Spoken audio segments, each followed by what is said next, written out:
നമസ്കാരം. ബി.ജെ.പി നേതാവ് ബി ഗോപാലകൃഷ്ണൻ വലിയ സങ്കടത്തിലാണ്.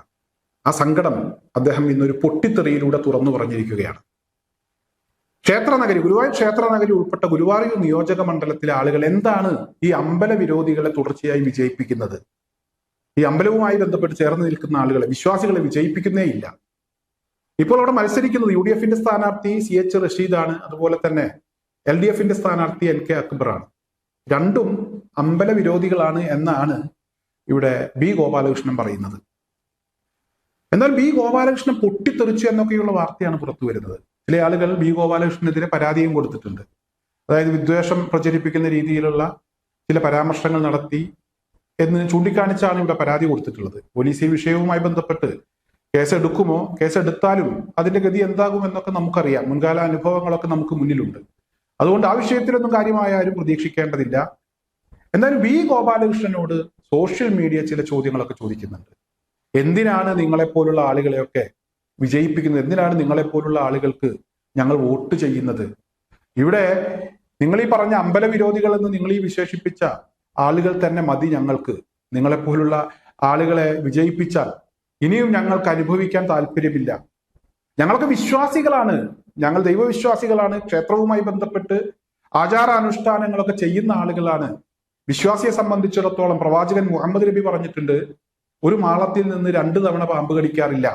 അതുകൊണ്ട് നിങ്ങൾ പറഞ്ഞതൊന്നും ഞങ്ങൾ ഇപ്പോൾ മുഖവിലക്കെടുക്കുന്നില്ല എന്നാണ് വിശ്വാസികൾ പറയുന്നത്. കാരണം ഈ സംഘപരിവാർ സംഘടനകൾ അവരേത് രീതിയിലാണ് ഈ വിശ്വാസികളെ കൂടെ നിർത്തുന്നത്, അല്ലെങ്കിൽ എന്താണ് അവരുടെ രീതി എന്നുള്ളതൊക്കെ നമ്മൾ പലപ്പോഴും കണ്ടിട്ടുണ്ട്. വിശ്വാസമൊക്കെ പറഞ്ഞ് അവർ അധികാരത്തിലെത്തും, എന്നിട്ട് ക്ഷേത്രം വേണമെങ്കിലും പൊളിക്കാൻ അവർ തയ്യാറാകും. ഡൽഹിയിൽ RSSന്റെ ഒരു കേന്ദ്രം പുതുക്കി പണിയുന്നതിന് വേണ്ടി, അല്ലെങ്കിൽ അങ്ങോട്ടുള്ള വഴി പാർക്കിംഗ് ഒക്കെ മെച്ചപ്പെടുത്തുന്നതിന് വേണ്ടി ഒരു ക്ഷേത്രം തന്നെ അവർ പൊളിച്ചു കളഞ്ഞു.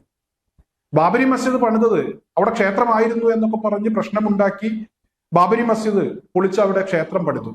എന്തായാലും ഇപ്പോൾ ഈ ക്ഷേത്ര പരിസരത്തൊക്കെ വലിയ ഹോട്ടലുകളും അതുപോലെ തന്നെ ബിസിനസ് സ്ഥാപനങ്ങളും മറ്റു സംവിധാനങ്ങളും ഒക്കെ ഈ സംഘപരിവാർ സംഘടനകളുമായി ബന്ധപ്പെട്ട് നിൽക്കുന്ന ആളുകളാണ് ഇതിന്റെയൊക്കെ ഉടമസ്ഥര്. അതുപോലെ UP-യിൽ നിന്ന് ബീഫിനെതിരെ പറയുമ്പോൾ ഏറ്റവും കൂടുതൽ ബീഫ് കയറ്റുമതി ചെയ്യുന്നത് UP-യിൽ നിന്നാണ്. അതിന് പുറകിലൊക്കെ സംഘപരിവാർ സംഘടനകളുമായി ബന്ധമുള്ള ആളുകൾ തന്നെയാണ്. BJP-യെ സംബന്ധിച്ചിടത്തോളം അവർക്ക് ഏറ്റവും കൂടുതൽ വരുമാനം ഇത്തരത്തിൽ ബീഫ് കയറ്റുമതി ചെയ്യുന്ന ആളുകളിൽ നിന്നാണ് എന്നുള്ള വാർത്തകളും കഴിഞ്ഞ ദിവസങ്ങളിലൊക്കെ പുറത്തു വന്നിട്ടുണ്ട്. എന്തായാലും നമുക്ക് ആ വിഷയങ്ങളൊക്കെ വിടാം, കേരളത്തിലേക്ക് തന്നെ വരാം.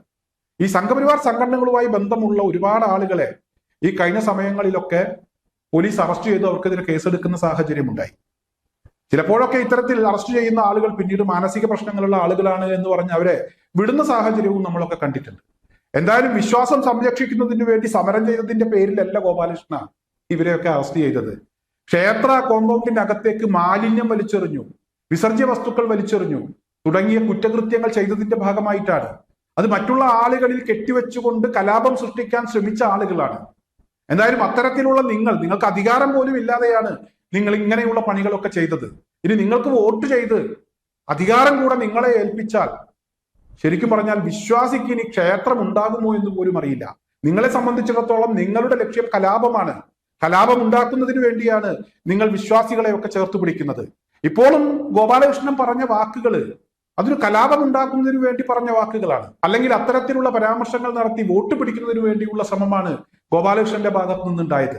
എന്തായാലും ഗോപാലകൃഷ്ണ, നിങ്ങൾ പൊട്ടിത്തെറിച്ചിട്ടും തുള്ളിയിട്ടും ഒന്നും കാര്യമില്ല. ഇത് കേരളമാണ്, കേരളം ഇങ്ങനെയാണ്.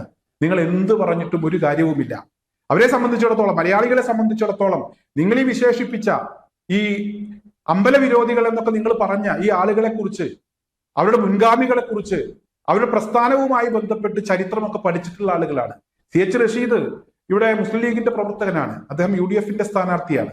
അദ്ദേഹത്തിന്റെ നേതാവായിരുന്നു പാണക്കാട് സയ്യിദ് മുഹമ്മദ് അലി ശിഹാബ് തങ്ങൾ.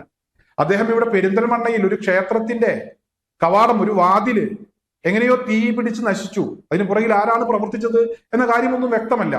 എന്തായാലും ഈ വിഷയവുമായി ബന്ധപ്പെട്ട് ചർച്ചകളും പ്രശ്നങ്ങളും ഒക്കെ രൂപപ്പെട്ടു വന്നപ്പോൾ അത്തരത്തിലുള്ള ആ ചർച്ചകളെയൊക്കെ ഒതുക്കി നിർത്തിക്കൊണ്ട് ആ ക്ഷേത്രത്തിന്റെ വാതിൽ അദ്ദേഹം കൊടുത്ത ഒരു വാർത്ത ഗോപാലകൃഷ്ണനും വായിച്ചു കാണും. കേരളത്തിലെ സാമാന്യ ബോധമുള്ള, എഴുത്തും വായനയും അറിയാവുന്ന, ഇനി അറിയാത്ത ആളുകൾക്ക് പോലും ഈ ഒരു ചരിത്രം അറിയാം. അതുകൊണ്ട് നിങ്ങൾ അമ്പല വിരോധികൾ, ക്ഷേത്ര വിരോധികൾ, വിശ്വാസമില്ലാത്തവർ എന്നൊക്കെ അധിക്ഷേപിച്ച ആളുകളാണ് ഇവിടെ വിശ്വാസികളെ സംബന്ധിച്ചിടത്തോളം അവരെ വിജയിപ്പിക്കാനാണ് താല്പര്യം. ഗോപാലകൃഷ്ണൻ വല്ലാതെ തുള്ളണ്ട എന്നാണ് എനിക്ക് ഈ ഒരു അവസരത്തിൽ പറയാനുള്ളത്.